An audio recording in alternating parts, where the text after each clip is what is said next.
అందం అంటే గుణం. అమ్మాయి నయుండి చెప్తున్నా, I don't want people to call me beautiful. దాని బదులు నీది కష్టపడే తత్వం, నీలో కరుణ ఉంది, నీకు ధైర్యం ఎక్కువ, నువ్వు తెలివైన దానివంటే నాకు సంతోషం. Address us by our qualities.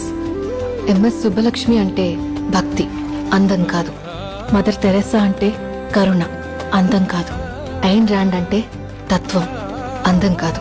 Saraswati అంటే విద్య, దుర్గా అంటే ధైర్యం, గౌరీ అంటే తపస్సు, లక్ష్మి అంటే శుభం.